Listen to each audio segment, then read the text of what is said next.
नमस्कार, अभिलाषाच किचनमध्ये आपले खूप खूप स्वागत। तर आज आपण मकर संक्रांत स्पेशल खमंग खुसखुशीत तिळाची पोळी कशी करायची आणि ही पोळी चिवट होऊ नये किंवा वातट होऊ नये यासाठी काही महत्त्वाच्या टिप्स दिलेल्या आहेत। तर व्हिडिओ शेवटपर्यंत नक्की पहा। तर अगदी साधी व सोपी पारंपरिक अशी रेसिपी आहे। तर चला रेसिपीला सुरुवात करूयात।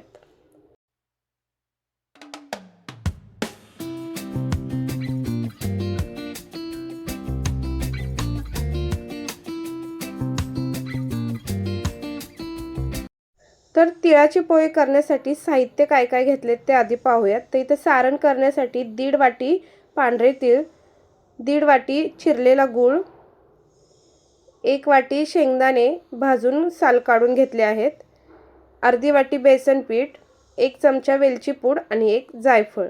हे झाले सारण करण्यासाठीचे साहित्य। आता आपण कणिक मळण्यासाठी काय काय घेतले ते पाहूयात।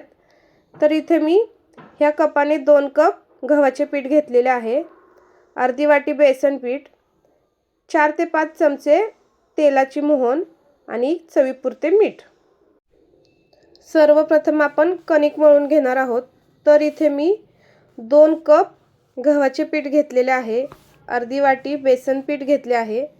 बेसन पिठाने ना छान अशा आपल्या पोळीचे जे आवरण असतो ना त्याला छान खमंगपणा येतो। चवीपुरते मीठ घालायचे आणि छान असं व्यवस्थित मिक्स करून घ्यायचे आहे। आता ह्यामध्ये आपल्याला आहे ना 3 ते 4 चमचे असे कडकडीत तेलाचे मोहन घालायचे आहे। तेलाऐवजी तुम्ही तूप घातले तरी चालणार आहे। तर सर्वात महत्त्वाची टिप म्हणजे कडकडीत तेलाचे मोहन घातल्यामुळे आपल्या पोळीची काठ अजिबात कडक होत नाही आणि पोळ्यासुद्धा आपल्या खुसखुशीत होतात। तर अजिबात वातट किंवा चिवट होत नाही। आता पहा छान असा पिठाचा आहे ना मुटका वळला जात आहे। तर आता ह्यामध्ये आपण आहे ना पाणी घालूयात। तर पीठ मळताना आहे ना किंचित असं आपल्याला घट्ट पीठ मळून घ्यायचे आहे। आता पीठ आहे ना मळून झालेले आहे। तर ह्याच्यावर आता थोडेसे ना तेल घालूया, म्हणजे पीठ आहे ना कोरडे पडणार नाही। आता 15 ते 20 मिनिटांसाठी आपण हे पीठ असेच बाजूला ठेवून देऊया। सारण बनवून घेऊया। तर त्यासाठी इथे 1.5 वाटी पांढरे तीळ घेतलेले आहेत। हे तीळ आपल्याला छान असे मध्यम आचेवर आहेत ना छान चटचट उडेपर्यंत भाजून घ्यायचे आहेत। साधारण 3-4 मिनिट झाल्यानंतर तीळ आहेत ना छान असे आपल्याला फुललेले दिसतात आणि हलकासा रंग बदललेला दिसतो। तर इथे सारणासाठी शेंगदाणे मी आधीच भाजून घेतलेले आहेत आणि साल काढून घेतलेले आहेत। म्हणजे काय होतं, शेंगदाणे भाजण्यासाठी थोडासा वेळ जास्त लागतो, त्यामुळे मी शेंगदाणे आधीच भाजून घेतलेले आहेत। तर पहा इथं आपले तीळ छान असे भाजून झालेले आहेत। ते एका ताटलीमध्ये काढूया, म्हणजे पटकन थंड होतील। आता 1 चमचा तूप घालायचं आणि त्यावर आपल्याला बेसन पीठ भाजून घ्यायचं आहे। बेसन पीठ सारणामध्ये घातल्यामुळे काय होतं, पोळीला छान खमंगपणा येतो आणि जो आपण सारणामध्ये गूळ घातलेला असतो तो पोळी भाजताना आहे ना तो वितळतो आणि तो बाहेर येतो ना, तो बेसन पीठ घातल्यामुळे अजिबात पोळी फुटत नाही किंवा तो चिकट होऊन बाहेर येत नाही। त्यामुळे सारण करताना हमखास त्यामध्ये अर्धी वाटी तरी बेसन पीठ आपल्याला भाजून घालायचे। तर पहा इथं आपलं छान असं बेसन पीठ भाजून झालेलं आहे। ते एका ताटामध्ये काढून ठेवूया। हे सुद्धा थंड होऊन द्यायचं आहे। बेसन पीठ थंड होईपर्यंत आपण पांढरे तीळ आणि शेंगदाणे वाटून घेऊयात। तर तीळ आता थंड झालेले आहेत, हे बारीक करून घेऊयात। तर मिक्सरच्या एका भांड्यामध्ये आपल्याला तीळ घालायचे आहेत आणि आपल्याला हे असे जाडसर असं बारीक करून घ्यायचं आहे। जाडसर वाटायचं याचं कारण असं की जेव्हा आपण सारणामध्ये गूळ घालणार आहे तेव्हा परत एकदा आपल्याला हे सर्व सारण मिक्सरवर फिरवून घ्यायचं आहे। त्यामुळे आपण इथं असं सरबरीत ह्याचं मिश्रण ठेवत आहे। तर सेम पद्धतीने आपल्याला शेंगदाणे सुद्धा असेच जाडसर बारीक करून घ्यायचे आहे।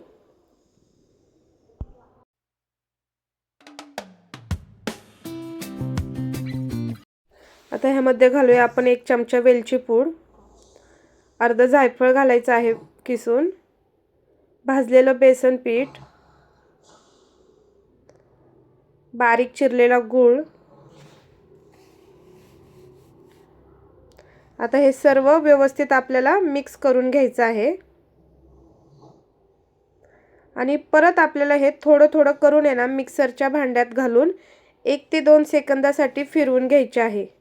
म्हणजे गूळ आणि सगळे साहित्य एकसारख्या प्रमाणामध्ये व्यवस्थित असे मिक्स होतात.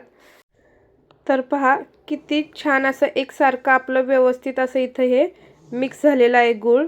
कुठे गुळाच्या गाठी वगैरे नाही आहेत. सेम पद्धतीने राहिलेलं सुद्धा मिश्रण असंच बारीक करून घ्यायचं आहे. तर हे मिश्रण आहे ना आपला जाड रवा असतो ना त्यापेक्षा थोडंसं जाडसर आपल्याला ठेवायचं आहे, म्हणजे आपली पोळी फुटत नाही. तर पहा इथं आपलं सारण तयार झालेलं आहे. आता आपण लगेचच पोळ्या करायला घेऊयात. तर पीठ छान असे भिजलेले आहे. एक लाटी करून घ्यायची आहे. साधारण मोठ्या आकाराच्या लिंबा एवढा आपल्याला पिठाचा गोळा घ्यायचा आहे.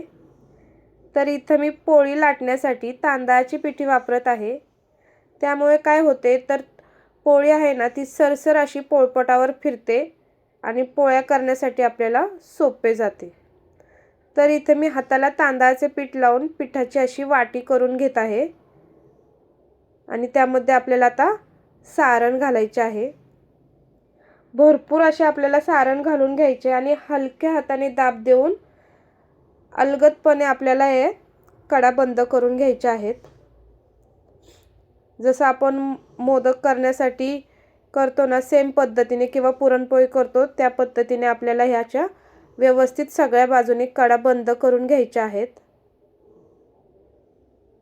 आता हे जास्तीचे पीठ आपल्याला काढायचे आहे आणि आता हे व्यवस्थित सगळीकडून व्यवस्थित दाब देऊन घ्यायचे, म्हणजे अगदी कडेपर्यंत सारण पसरण्यास मदत होते. आता पोळपाटावर आहे ना थोडेसे पीठ घालून घ्यायचे आणि हलक्या हाताने आपल्याला पोळी लाटून घ्यायची आहे. तर पहा पोळी अगदी सरसर लाटल्या जात आहे आणि अगदी कडेपर्यंत पोळीच्या काठोकाठ सारण व्यवस्थित पसरलेले आहे. तर आता आपली इथं पोळी लाटून तयार झालेली आहे. आता ही पोळी आपण भाजून घेऊयात.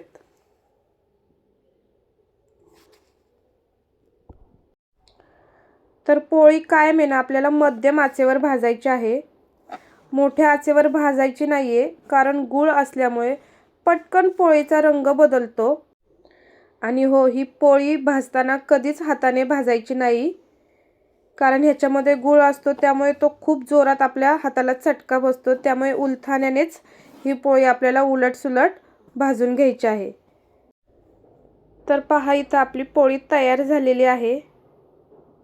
सेम पद्धतीने राहिलेल्या पोळ्या अशाच करून घ्यायच्या आहेत.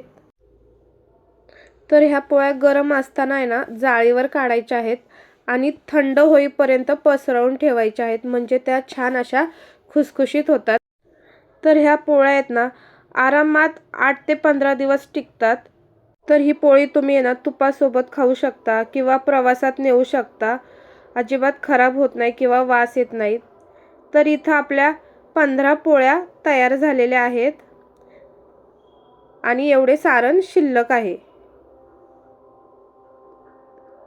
तर कशी वाटली ही तिळपोळीची रेसिपी कमेंट करून नक्की सांगा. व्हिडिओ आवडला तर व्हिडिओला लाईक, शेअर आणि सबस्क्राईब नक्की करा.